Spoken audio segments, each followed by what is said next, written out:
그런데 미가가 마지막 13절에서 또 이렇게 얘기합니다. 그냥 값싼 희망이 아니라는 거예요. 그들이 살던 땅은 사막이 될 것이다. 미래 그때까지는 그 땅이 황폐하게 될 것이다. 미가가 지금 이렇게 말하는 거 아닙니다. 곧바로 좋아질 거야, 조금만 기다려, 당장 좋아질 거야, 이것이 아닙니다. 지금의 결과, 이 사막을 통과할 때 하나님께서 나를 일으켜 주시는 미래를 만나게 될 거야. 그때까지 우리가 어떻게 해야 되겠습니까? 그래서 바울이 말하는 겁니다. 선한 일을 하다가 낙심하지 맙시다. 때가 이르면 거두게 될 것입니다. 미래를 조급하게 당겨올 수 없지만 하나님께서 놓치지 않고 우리를 인도하신다라는 얘기입니다.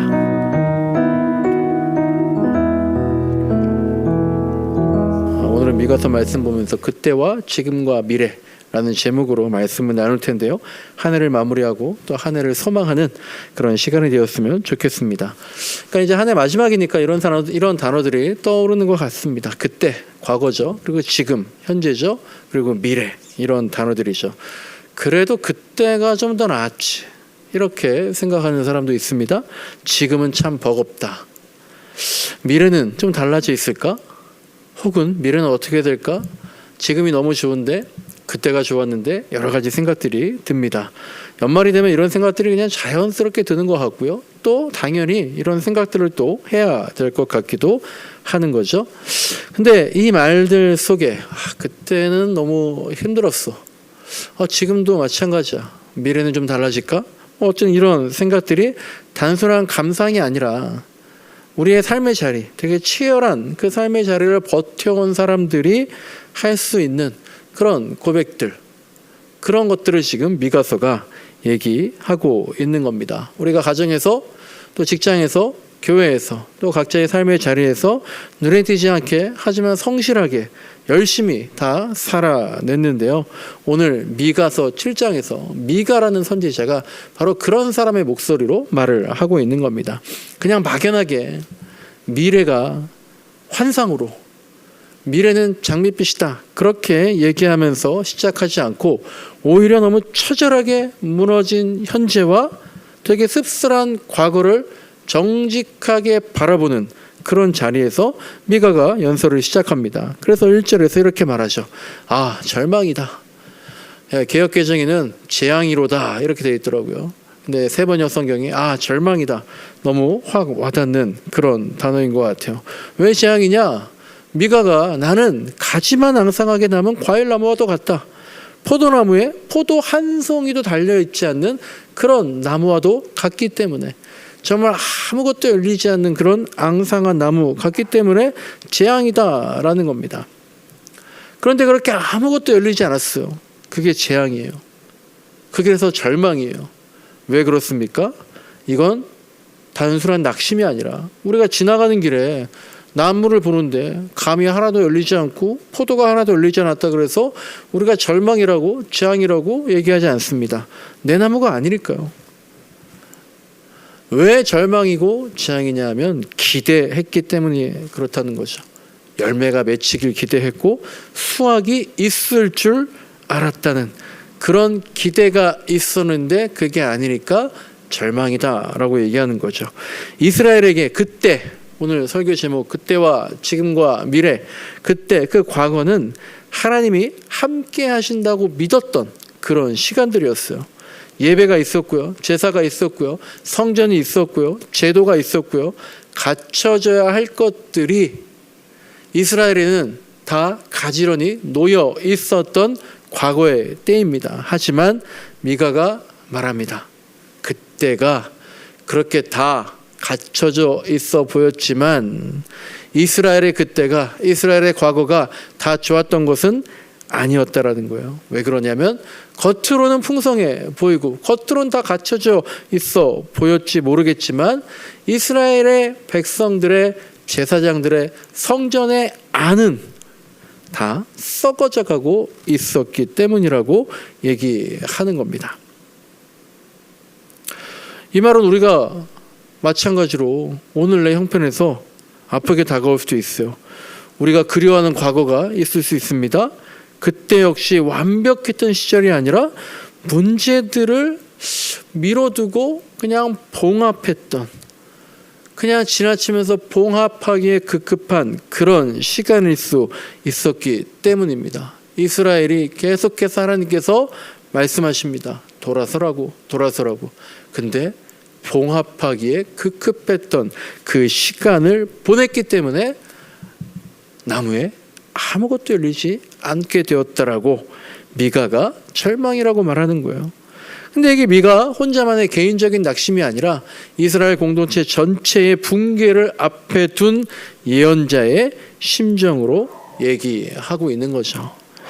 그렇다면 이스라엘은 도대체 왜 이렇게까지 되었는가? 그에 대한 말씀이, 왜 이스라엘이 그렇게 겉으로 보기엔 멀쩡해 보였지만 속은 썩어 들어가서 결국에 과일 하나 열리지 않는 그런 앙상한 나무같이 되었는가?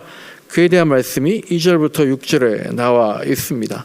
미가 예언자가요, 이 선지자 미가가 과거를 낭만적으로 회상하지 않고 오히려 아주 냉정하게 말을 하고 있는 겁니다. 2절을 보시면요, 어땠기 때문에 그렇다는 겁니까? 신실한 사람이 이 땅에서 사라졌기 때문이라고 말하는 거예요. 사람들 가운데 정직한 사람이 하나도 없더라. 그렇기 때문에 모든 게 다 앙상하게 되었다라고 얘기하는 거예요. 지금 이스라엘의 현실이 외부의 어떤 우발적인 사건, 갑작스러운 어떤 사건이나 어떤 하나의 일 때문이 아니라 오래 누적되어 왔던 여러 개의 잘못된 선택의 결과다. 그래서 이렇게 절망적인 상황이 되었다. 지도자들은 이익을 따라서 움직였고, 정의가 거래의 대상이 되었고, 신뢰는 무너졌고, 결국 가장 가까운 가족들, 그 관계마저도 불신의 대상이 되었기 때문이다. 그게 바로 2절, 3절, 4절에 나와 있는 이스라엘의 죄악들이라고 하는 거죠. 이스라엘이 왜 이렇게까지 되었을까? 미가가 말하는 건 이겁니다. 외면했기 때문이라는 거죠. 불편했던 진실, 불편한 진실을 보지 않았기 때문에, 하나님을 계속 회피했기 때문에, 잘못된 방향인지 알면서도 멈추지 않고 그냥 갔기 때문에 라고 말하는 겁니다. 우리가 흔히 말하는 것과 똑같습니다. 여러분, 방향이 틀리면 빨리 가도 아무런 소용이 없다고 얘기하잖아요. 근데 실제로 많은 사람들이 그렇게 못해요. 방향이 틀린 것 같은데 계속 가는 거예요. 봉합하는 겁니다. 멈출 용기가 나지 않기 때문에 그렇습니다. 앞으로 나갈 시간은 없지만 멈춰서 생각하는 그런 시간, 앞으로 나갈 시간은 있지만 멈춰서 다시 생각하는 그런 시간 없다고 그저 그냥 나가는 거예요. 그래서 우리도 그냥 가던 대로 가는, 휩쓸려서 가는 그런 시간들 다들 있으셨을 거예요. 하지만 그렇게 가다 보면 오히려 돌아올 길만 더 멀어지게 된다라는 거죠. 잠시 멈추고 현실을 직시해야 되는데, 지금 당장 그렇게 해야 되는데 이스라엘이 그러지 못했다는 거예요. 그러니까 선지자 미가가 지금이라도 늦지 않았다, 지금이라도 돌아보자라는 거예요.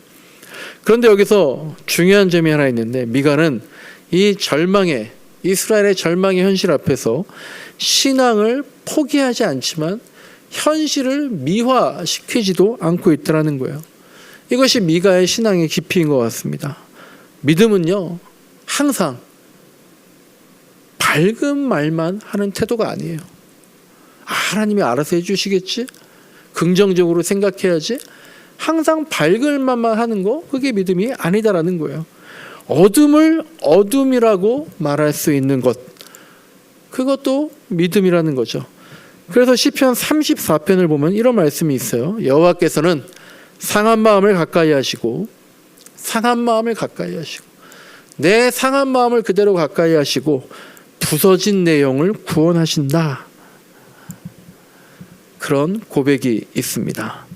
하나님은요, 잘 버티기만 한 사람보다 부서진 그 마음을 숨기지 않는 영혼에게 가까이 오신다라는 거예요. 현실을 바라보다 보면은요, 정말 감사할 게 너무나 많습니다. 다 은혜라고 고백할 게 너무나 많습니다. 하지만 현실을 바라보는 게 괴로울 때도 있습니다. 그렇지만 우리 인생의 시간표가 과거인 그때만, 그리고 현실인 지금만 있는 것이 아니라 앞으로의 미래라는 또 다른 방향성이 있는 겁니다. 미가에게는 그때와 지금 이스라엘은 지우고 싶은 역사입니다. 하지만 미가에게는 미래를 지우지 않는 신앙도 있는데요. 그래서 7절을 보시면 나는 희망을 가지고 주님을 바라본다. 나를 구원하실 하나님을 기다린다. 이렇게 말하면서 그때, 과거와 지금, 현재에서 미래로 방향을 틉니다. 계속 말씀드린 것처럼 상황에 대한 어떤 대책 없는 낙관이 아니라 하나님에 대한 신뢰가 있기 때문에 나는 미래에서 희망을 본다라고 말하는 거예요. 그래서 8절에서 이렇게 얘기합니다. 나는 넘어져도 다시 일어난다. 지금은 어둠 속에 있지만 주님께서 곧 나의 빛이 되신다 라고 말하고 있는 거예요. 여기에는 중요한 균형이 있습니다. 계속 말씀드린 것처럼 넘어졌다라는 사실을 부정하지 않고 어둠 속에 있다라는 현실을 숨기지 않지만 그 자리가 끝은 아니다라고 고백하는 겁니다. 그래서 이 미가의 고백은 철저히 하나님에 대한 신뢰가 있기 때문에 할 수 있는 건데, 이것은 가정에서 지쳐있는 성도들에게, 또 직장에서 지쳐있는 성도들에게, 교회에서 묵묵히 섬겨온 성도들에게 꼭 필요한 말씀 같아요. 그리고 고린도전서 15장에서 사도 바울도 이렇게 얘기합니다. 주님 안에서라면 여러분의 수고는 헛되지 않습니다 라는 거예요. 눈에 띄지 않았을지라도 결과가 각각, 정말 결과가 즉각 나에게 보이지 않았을지라도 하나님과 동행했다면 주님은 그 수고를 헛되다고 하지 않으실 거다라고 말하는 겁니다. 그런데 미가가 마지막 13절에서 또 이렇게 얘기합니다. 그냥 값싼 희망이 아니라는 거예요. 그들이 살던 땅은 사막이 될 것이다. 미래 그때까지는 그 땅이 황폐하게 될 것이다. 미가가 지금 이렇게 말하는 거 아닙니다. 곧바로 좋아질 거야.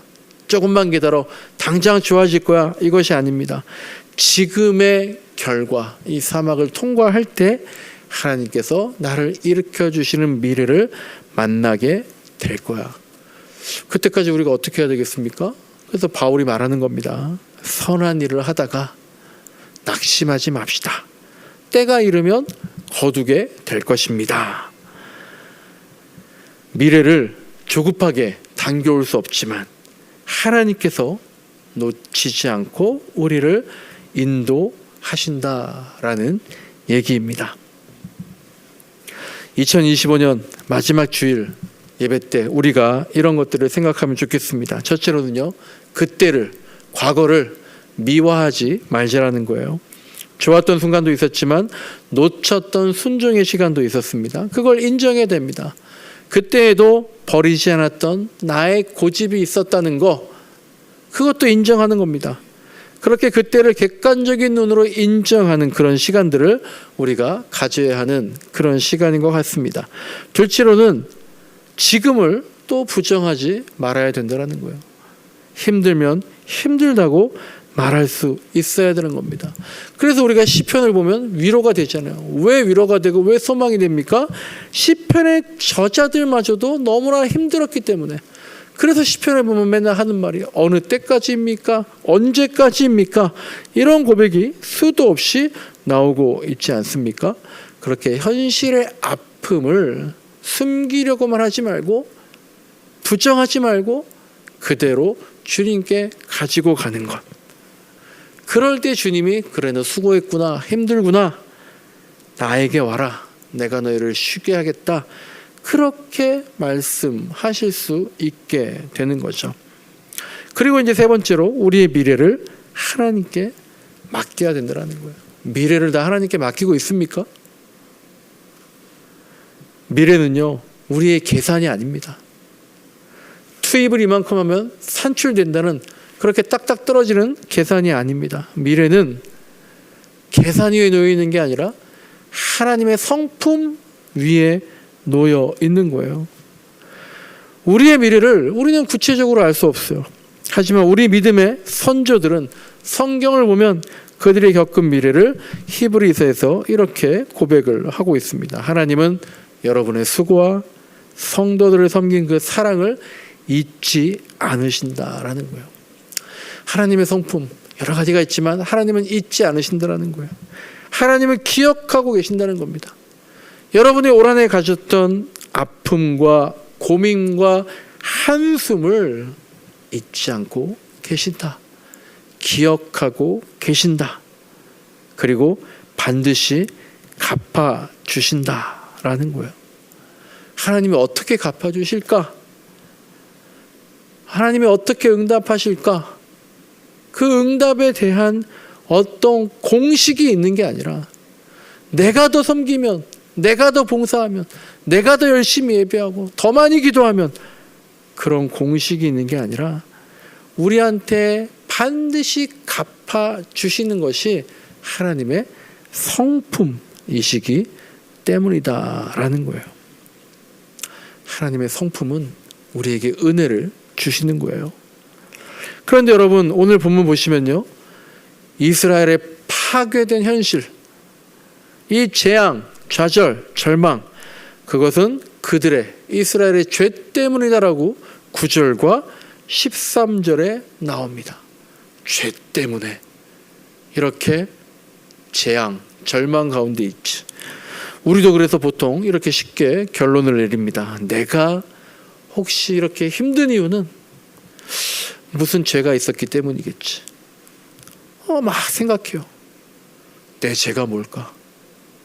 내 악이 뭘까? 내가 지난주에 뭘 잘못했을까? 근데 우리가 무슨 뉴스에 나오는 사람들처럼 엄청나게 큰 죄를 지었습니까? 그렇지 않잖아요. 회개하려고 막 머리를 싸맵니다. 아, 내가 그때 그렇게 화를 내서 그런가? 내가 그때 그렇게 거짓말을 해서 그런가? 내가 그때 그 사람을 그렇게 미워하는 마음이 있어서 그런가? 내가 계속 이기적이어서 그런가? 그런 죄악들을 막 생각해냅니다. 근데 우리가 무슨 일을 닥치면, 고난이 닥치면 당연히 나를 돌아보면서, 나의 허물을 돌아보면서 반성하는 자세는 틀린 게 아니죠. 하지만 저는 이렇게 묻고 싶습니다. 과거에도 작년, 3년 전, 5년 전, 10년 전에도 그렇게 힘든 때가 있지 않았습니까? 오히려 지금보다 더 어려울 때도 있지 않았습니까? 그때도 나의 시련과 고난이 내가 무슨 죄를 지었기 때문에 그럴까? 그런 생각하지 않았습니까? 근데 시간이 지나고 난 후에 그런 고난과 시련과 환난이 다 풀어진 적도 여러분 있지 않습니까? 그러면 그런 문제들이 다 풀어진 것은 내가 죄를 짓지 않았기 때문입니까? 내가 올바르게 살아서 내가 잘못한 게 없어서 그때의 시련과 고난이 다 없어진 건 아니잖아요. 우리가 죄를 돌아보는 것은 좋지만 죄의식을 가지고 살면 안 된다라는 겁니다. 어떤 사람이 그리스도인에게 이렇게 물었다 그래요. 하나님이 어디 계시냐? 증명해 보라고 기독교인한테 물어봤답니다. 그러자 그 기독교인이 이렇게 말했다고 합니다. 하나님이 어디 계시냐? 근데 하나님이 계시지 않는 곳은 어디 있냐라고 얘기했다라는 거예요. 하나님이 어디 계시냐 증명하는 거, 내 죄 때문에 지금 이렇게 되었다라는 거 증명하는 거, 우리가 믿고 따르는 건요 공식이 아니에요. 율법이 아닙니다. 그 모든 것들, 우리의 이성을 덮어버리시는 하나님의 성품은 바로 은혜다라는 거예요. 엄마한테 혼나는 자녀들이 이렇게 따질 수 있어요. 아니, 엄마 왜 기준이 달라졌어요? 지난번에는 이 일 때문에 혼나지 않았는데 그때는 그냥 넘어갔잖아요. 근데 오늘은 왜 이렇게 많이 혼내시는 거예요? 도대체 기준이 뭐예요? 엄마한테 아빠한테 대들 때가 있습니다. 그런데 부모의 마음은 다르잖아요. 그래? 혼내는데 일관된 기준, 일정한 기준을 정해달라고? 야, 너 그러면 지금까지 내가 그냥 넘어가준 수많은 일들도 다 혼나게 될 텐데 그래도 기준을 분명하게 정해주면 좋겠니? 라고 부모들은 생각한다는 겁니다. 여러분, 혹시 지금 하나님의 뜻이 뭔지 도대체 모르겠다고 혹시라도 내 삶의 자리에서 낙심과 환멸에 차 있습니까? 하나님의 뜻은 이것입니다. 은혜예요. 은혜. 하나님의 성품은요, 8절 말씀처럼 내가 당하는 고난을 보고서 미리 흐뭇해하는 거, 이게 아니잖아요. 이건 사람들의 성품입니다. 내가 고난당하는 거 보고 저 사람 미소 짓고 있겠지. 사람의 성품이에요. 하지만 하나님의 성품은 11절 말씀처럼 우리의 지경을 넓혀주고 싶으신 마음뿐이다. 이것을 신뢰하면서 그때를 돌아보고 지금을 바라보고 미래를 바라보았으면 좋겠습니다. 말씀을 정리합니다. 미가는 우리에게 이렇게 말하고 있습니다. 그때를 돌아보되 거기에 묶여있지 말아라. 지금을 직면하되 부정하지 않되 인정하되 절망에 고정시키지 말아라.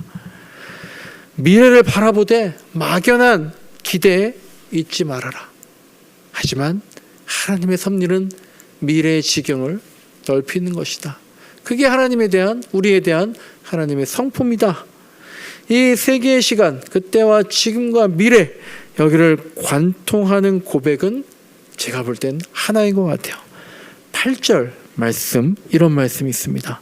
지금은 어둠 속에 앉아 있으나 주님께서 곧 나의 빛이 되신다. 혹시 여러분 주변에 어둠 속에 앉아있는 사람들이 있으면 기도해 주세요. 그리고 우리가 알지 못하는 여러 가지 형편들 속에서 어둠 속에 앉아있으면 주님께서 곧 나의 빛이 되신다. 이 말씀 붙드시길 소망합니다. 대부분의 사람들이요, 지나간 그때 과거의 일 다 잊어버립니다. 그때 그렇게 힘들었던 것도 다 잊어버리지만 그때 그렇게 감사했던 것도, 그 은혜의 고백도 잊어버려요. 그리고 또 대부분의 사람이 여전히 지금 현재는 무겁다라고 생각하는 것 같아요. 연말 뉴스를 보면 말하는 게요, 몇 년째 똑같습니다. 올해처럼 사건 사고가 많이 있었던 적이 없었다고, 올해처럼 경제가 힘들었던 적이 없었다고, 그렇게 얘기들 하면서 되게 지금을, 현재를 힘들어한다라는 거예요. 하지만 여러분, 그 힘든 것들, 과거의 여러 가지 기억들, 여러분의 수고를 하나님이 지금도 기억하고 계신다는 거예요. 하나님 아시죠? 아시잖아요. 이 고백을 발판 삼아서 그때를 지나고 지금을 살면서 하나님이 준비하신 미래로 담대히 나가길 간절히 소망합니다. 구약과 신약의 모든 이야기는요, 심판의 미래가 아니라 구원의 미래를 말하고 있는 거예요. 그걸 믿으시기 바랍니다. 하나님은 항상 우리들의 편이다.